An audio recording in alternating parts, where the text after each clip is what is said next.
তো এই কোশ্চেনটা এখন একটু খেয়াল করো। যে কোনো 2/2 ম্যাট্রিক্সের বিপরীত ম্যাট্রিক্স নির্ণয়, তার অ্যাডজয়েন্ট নির্ণয়, আর যে কোনো ম্যাট্রিক্স আর তার বিপরীত ম্যাট্রিক্সের গুণফল কত হবে। এই ৩টা কোশ্চেনই কিন্তু ভার্সিটি অ্যাডমিশনের যারা কোশ্চেন করে তাদের কাছে খুবই ফেভারিট একটা কোশ্চেন ম্যাট্রিক্স এবং নির্ণায়ক অধ্যায়টা থেকে। তো এই ৩টা কোশ্চেনই কিন্তু আমরা আন্ডার 10 সেকেন্ড সলভ করতে পারি। আমরা সিম্পলি কি করব, ট্রিক্স ইউজ করব। তো সাপোজ আমার কাছে যে কোনো যদি একটা 2/2 ম্যাট্রিক্স দেওয়া থাকে, ধরলাম আমার কাছে একটা 2/2 ম্যাট্রিক্স দেওয়া আছে এ বি সি ডি। আমাকে যদি কোশ্চেন করে যে এটার বিপরীত ম্যাট্রিক্স কি হবে, তাহলে আমি কি বলছি, সিম্পলি আমরা ট্রিক্স ইউজ করব।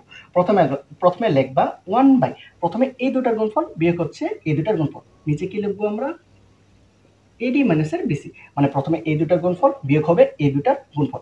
এর সাইডে যেটা লিখবা এ এবং ডি যে আছে এই দুটাকে জায়গা পরিবর্তন করে দাও, তার মানে এখানে আসবে ডি, এখানে আসবে এ, আর এই দুটার সামনে তুমি মাইনাস বসাই দাও, তাহলে আসতে আসতে মাইনাসের বি মাইনাসের সি।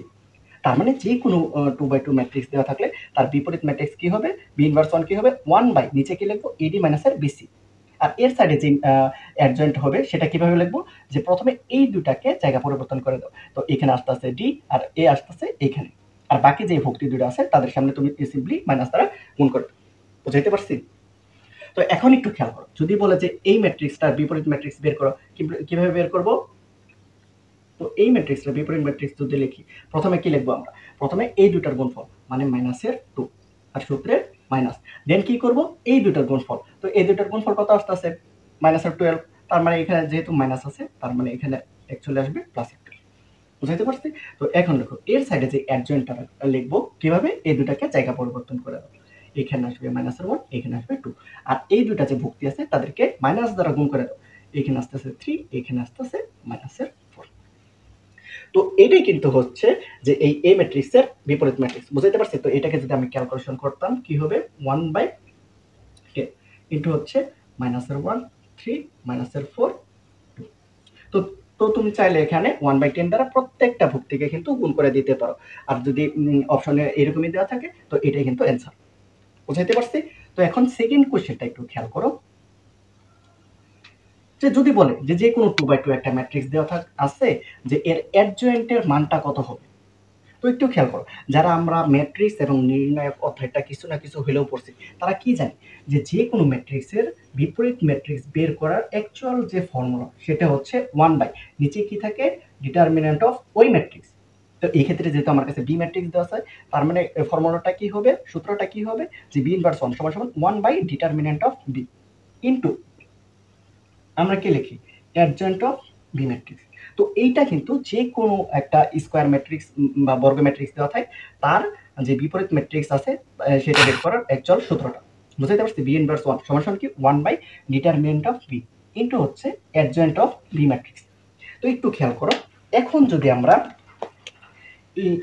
এই ফর্মুলাটাকে এইটার সাথে একটু তুলনা করি, তো এইখানে দেখো যে এডি মাইনাসের বিসি কোনটাকে রিপ্রেজেন্ট করতে আছে, ডিটারমিনেন্ট অফ বি কে না। তো অ্যাকচুয়ালি কিন্তু আমরা এইটাই জানি যে যে কোনো 2/2 ম্যাট্রিক্সের নির্ণায়কের মান কিভাবে বের করি, যে এই দুইটার গুণফল মাইনাস হচ্ছে এই দুটার যে আছে ভুক্তি এটার গুণফল। বুঝতে পারছি? তো এটার সাথে তুলনা করলে এখানে যে ডিটারমিনেন্টের মান আছে এটা কিন্তু এতটুকু অংশ রিপ্রেজেন্ট করতেছে। একটু খেয়াল করো, তার মানে কি যে বাকি যে অ্যাডজয়েন্ট অফ বি কোনটুকু রিপ্রেজেন্ট করতেছে, এই ম্যাট্রিক্সটা না। বুঝাইতে পারছি? তো এতটুকু অংশ কিন্তু বি ম্যাট্রিক্সের যে নির্ণায়ক সেটাকে রিপ্রেজেন্ট করতেছে, আর এইখানে যে আমরা সাইডে ম্যাট্রিক্সটা লিখছি এটা কিন্তু এই বি ম্যাট্রিক্সের যে অ্যাডজয়েন্ট সেটাকে রিপ্রেজেন্ট করতেছে। বুঝতে পারছো? তো খেয়াল করো, এখন যদি বলে যে এই এ ম্যাট্রিক্সের অ্যাডজয়েন্ট কত হবে, তো সিম্পলি কিন্তু তুমি এটা ওই ট্রিক্সের মাধ্যমে বের করতে পারবে।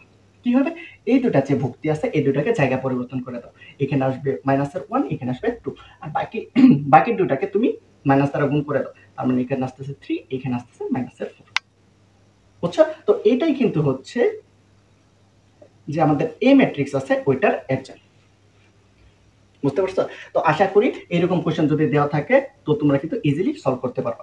এখন 3 নাম্বার লাস্টের কোশ্চেনটা একটু খেয়াল করো, যে যে কোনো একটা বর্গ ম্যাট্রিক্স দেওয়া আছে তোমার কাছে, তো বললো যে ওই ম্যাট্রিক্স আর তার যে বিপরীত ম্যাট্রিক্স আছে এই দুটার গুণফল কত।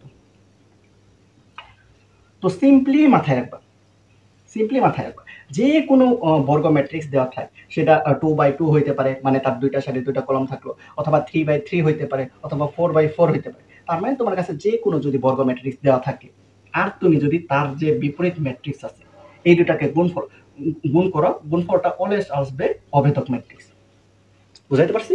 যে কোনো বর্গ ম্যাট্রিক্স আর তার বিপরীত ম্যাট্রিক্সের গুণফল কি আসবে? অভেদক ম্যাট্রিক্স। এটা কিন্তু ভেরি ভেরি ইম্পর্টেন্ট।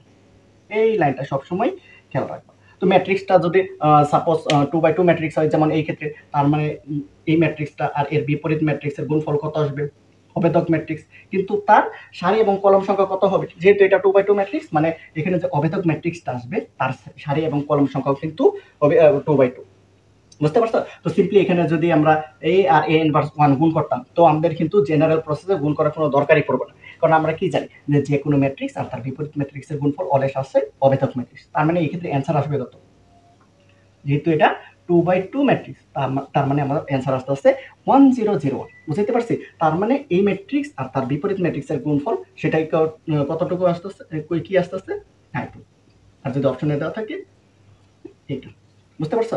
তো এটা কিন্তু যদি 3/3 ম্যাট্রিক্স হইতো, তো সেই ক্ষেত্রে অ্যান্সারটা কিন্তু আসতো আমাদের I3। মানে তখন যে অভেদক ম্যাট্রিক্স তার সারি কলাম সংখ্যা কয়টা করে হতো? 3টা করে। বুঝতে পারছি? তখন ম্যাট্রিক্সটা দেখতে হতো এরকম যে 1 0 0 0 1 0 0 0 1। বুঝতে পারছি?